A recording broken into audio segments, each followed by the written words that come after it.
No ouvir e meditar de hoje, as catequeses do Papa Francisco, quarta catequese, a oração dos justos. Bom dia, queridos irmãos e irmãs. Dedicamos a catequese de hoje à oração dos justos. O desígnio de Deus para a humanidade é bom, mas na nossa vida cotidiana experimentamos a presença do mal. É uma experiência de todos os dias. Os primeiros capítulos do livro do Gênesis descrevem a dilatação progressiva do pecado nas vicissitudes humanas. Adão e Eva duvidam das intenções benévolas de Deus, pois pensam que tem a ver com uma divindade invejosa que impede a sua felicidade. Por isso, a rebelião. Já não acreditam num Criador generoso que deseja a felicidade deles. Cedendo à tentação do maligno, o seu coração é arrebatado por delírios de onipotência. Se comermos o fruto da árvore, tornar-nos-emos como Deus. E esta é a tentação. Esta é a ambição que entra no coração. Mas a experiência vai na direção oposta. Os seus olhos abrem-se e descobrem que estão nus, sem nada. Não vos esqueçais disto. O tentador é um mal pagador. Ele paga mal. O mal torna-se ainda mais agressivo. Com a segunda geração humana, é mais forte. É a história de Caim e Abel. Caim tem inveja do irmão. Há o verme da inveja. Embora ele seja o primogênito, vê Abel como um rival, alguém que ameaça a sua primazia. O mal insinua-se no seu coração e Caim não consegue dominá-lo. O mal começa a entrar no coração.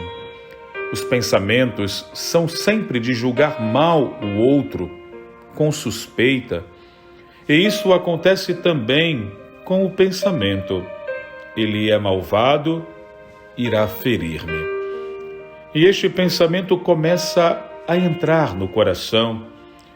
E assim a história da primeira fraternidade acaba com um homicídio.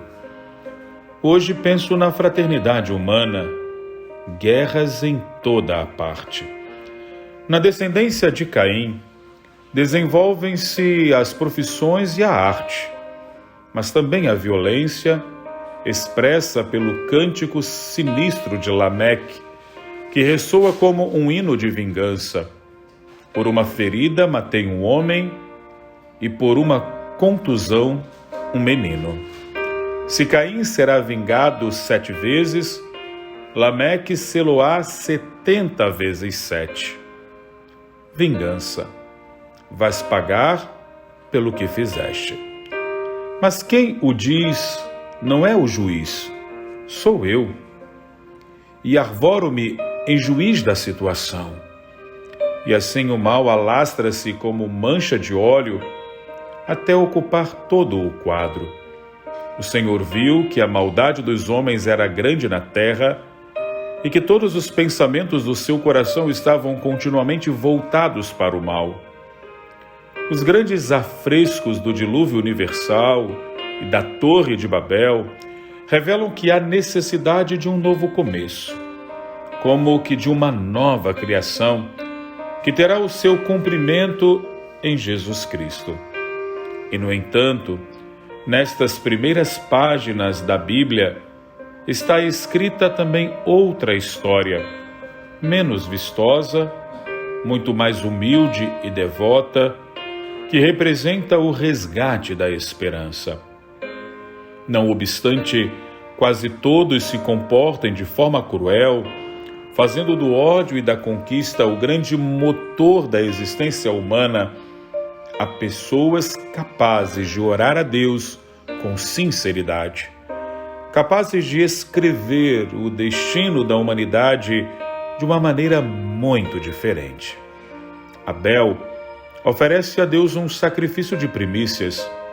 Após a sua morte, Adão e Eva tiveram um terceiro filho, Sete, de quem nasceu Enós, que significa mortal.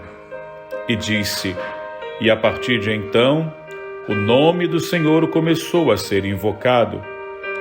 Em seguida surge Enoque, personagem que caminha com Deus e que é arrebatado ao céu. E por fim, há a história de Noé, um homem justo que andava com Deus, diante do qual Deus suspende o seu propósito de eliminar a humanidade. Lendo estas narrações, tem-se a impressão de que a oração é a barragem, o refúgio do homem perante a inundação do mal que cresce no mundo. Considerando bem, oramos também para nos salvarmos de nós próprios.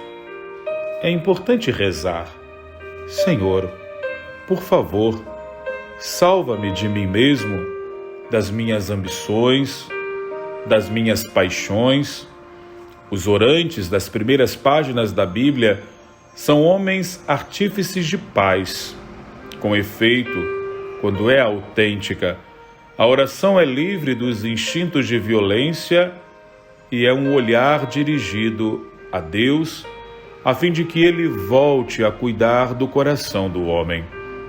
No Catecismo lê-se: esta qualidade da oração é vivida por uma multidão de justos em todas as religiões. A oração cultiva jardins de renascimento em lugares onde o ódio do homem só foi capaz de alastrar o deserto. E a oração é poderosa porque atrai o poder de Deus. E o poder de Deus dá sempre vida. Sempre é o Deus da vida e faz renascer. É por isso que o senhorio de Deus passa através da cadeia destes homens e mulheres, muitas vezes mal compreendidos ou até marginalizados no mundo. Mas o mundo vive e cresce graças à força de Deus, que estes seus servos atraem mediante as suas preces. Não são uma cadeia barulhenta, raramente são notícia, mas, contudo, são muito importantes para restituir confiança ao mundo. Lembro-me da história de um homem, um importante chefe de governo, não desta época, do passado. Um ateu sem sentido religioso no coração, mas quando era criança, ouvia a sua avó rezar e isto permaneceu no seu coração. E num momento difícil da sua vida, aquela recordação voltou ao seu coração e ele disse: mas a avó rezava. Assim começou a orar com as fórmulas da avó e ali encontrou Jesus. A oração é uma corrente de vida, sempre. Muitos homens e mulheres que rezam semeiam vida. A oração, a pequena oração, semeia vida.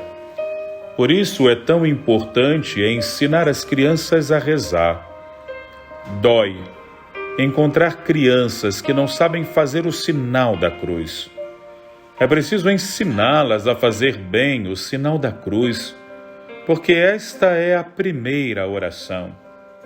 É importante que as crianças aprendam a orar.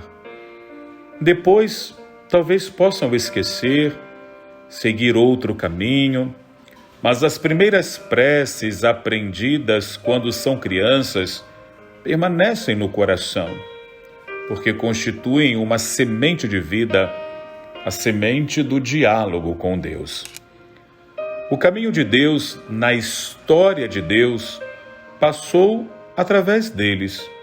Passou por um resto da humanidade que não se conformou com a lei do mais forte, mas pediu a Deus que realizasse os seus milagres e, sobretudo, que transformasse o nosso coração de pedra em coração de carne. E isto ajuda a oração, pois a oração abre a porta a Deus, transformando o nosso coração, muitas vezes de pedra, num coração humano. E é necessária tanta humanidade, pois ora-se bem com a humanidade.